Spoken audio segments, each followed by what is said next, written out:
in a firmament full of stars, each one scintillating in its own way. There is inevitably one star that shines with its own light, far brighter and far more attractive than the rest.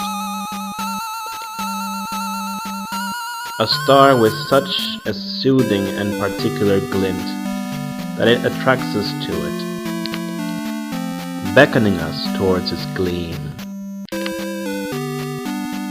Among all the stars on the Nintendo Entertainment System, this one is without a doubt the brightest.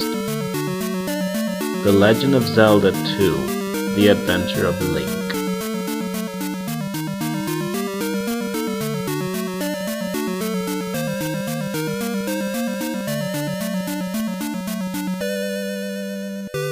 It was the year 1989 when I chanced upon this game, and immediately felt attracted to its golden box art.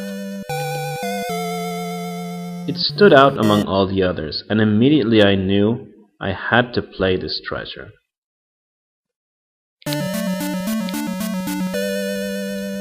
What makes Zelda 2: The Adventure of Link the one that stands out among all the others for me, and my all-time favorite Legend of Zelda game? Well, accompany me on an adventure and you will find out.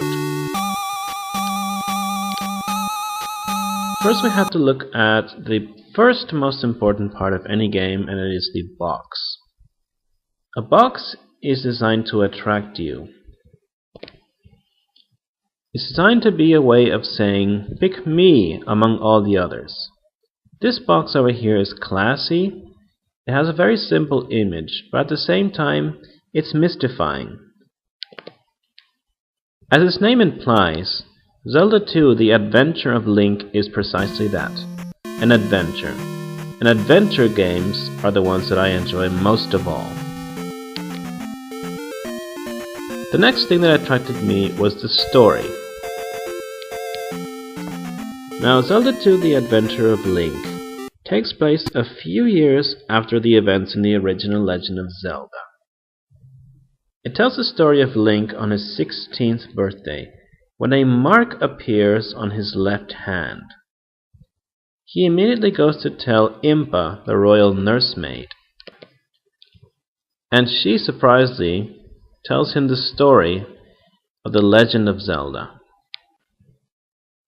Countless years ago, the king of Hyrule was in his last years. Knowing that he was about to die, he passed the secret of Hyrule's most important treasure, the Triforce, onto his daughter Zelda. Now, the king knew that his son, the prince, was not worthy of wielding the powers of the Triforce, because his power, his wisdom, and his courage were not in balance. The prince grew jealous of his sister and insisted that she tell him the secret of the Triforce. She, of course, refused.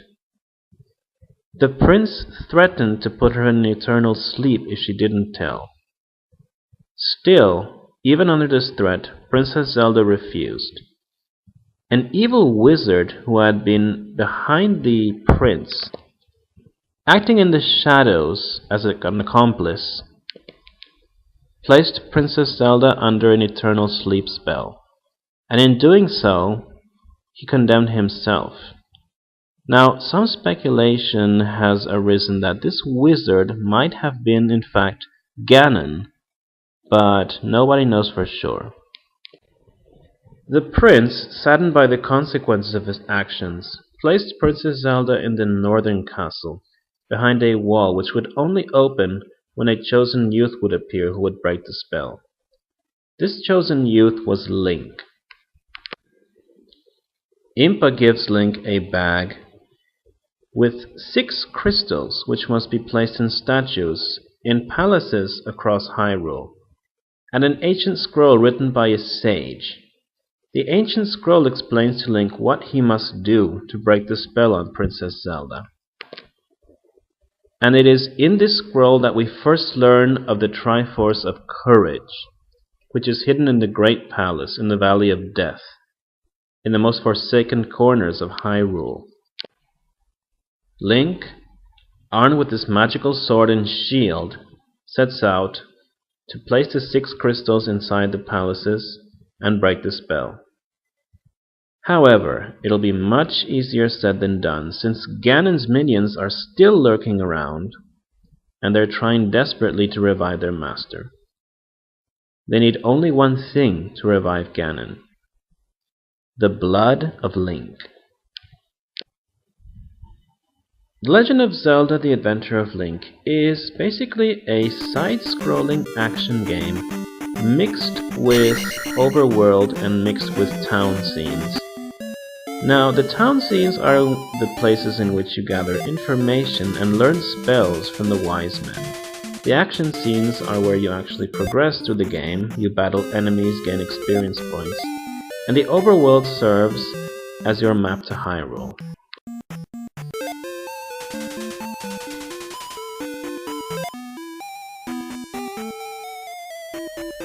Now, for the first time in my life, I saw the actual vastness of Hyrule, and the sense of scale, which, by today's standards, could seem rather simplistic and primitive.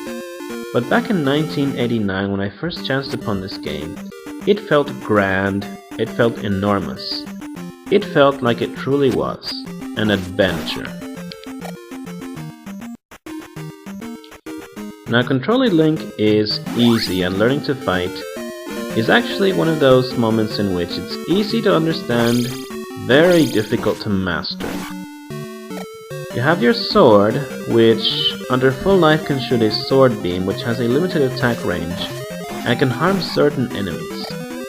With your shield, you can either defend your higher body or your lower body.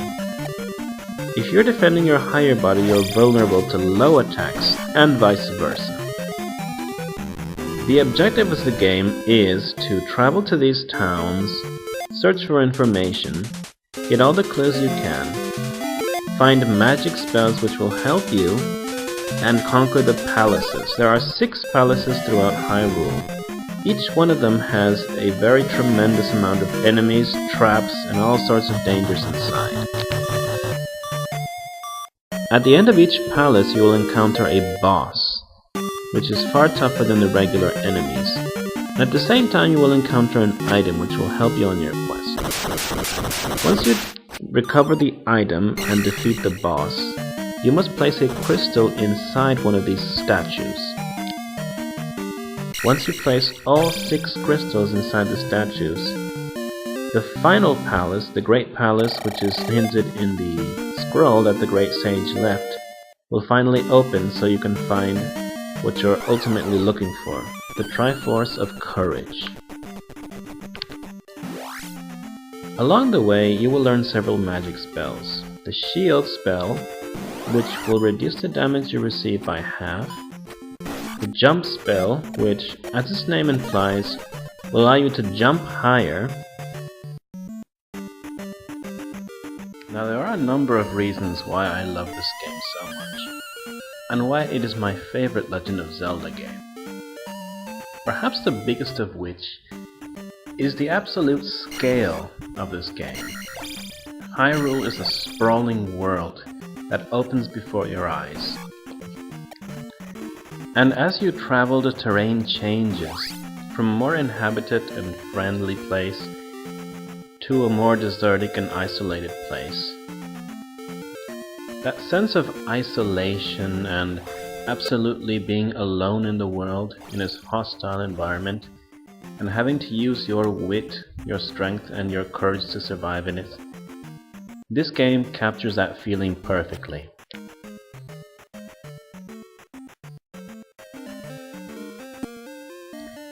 In fact, the only other game that actually perfectly captured this feeling of being in a vast, unsurmountable world, in an isolated and very solitary world, is The Legend of Zelda: Twilight Princess on the Nintendo GameCube. Twilight Princess and The Adventure of Link are actually very similar in many ways. And there are some subtle references and nods to The Adventure of Link in Twilight Princess, such as the whole ambiance of the desert and the Arbiter's grounds. and the overall feeling that you are alone in this huge and isolated world. That is almost tangible, spreading before your eyes.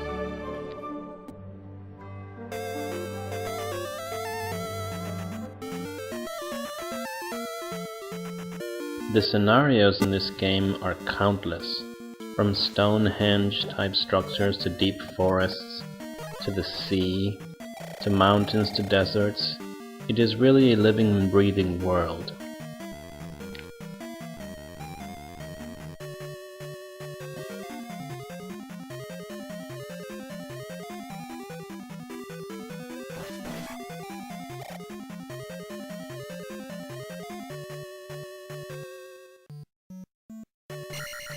Another aspect that I particularly enjoy is the music. Every track in this game is purposeful. Now, in most Legend of Zelda games there will be one or two tracks that are weaker than the others. There is none of that in this game.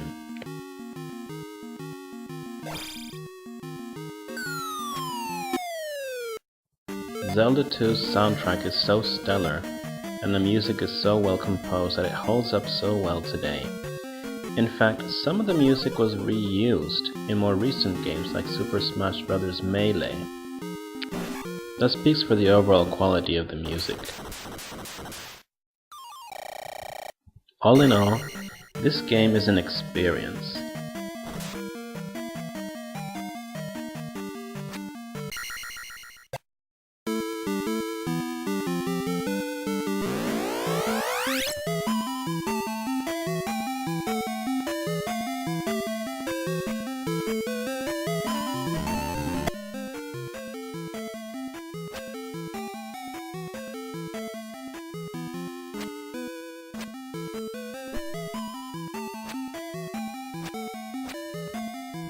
It is truly difficult to express with words how much I love this game and how much it means to me. I love this game so much that I actually bought the Game Boy Advance Classic NES edition, along with the Classic NES Game Boy Advance, just to play it on the go. That's how far my love for this game goes.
No matter how far technology advances, no matter how more Legend of Zelda games come and go, there will always be a very special place for this one.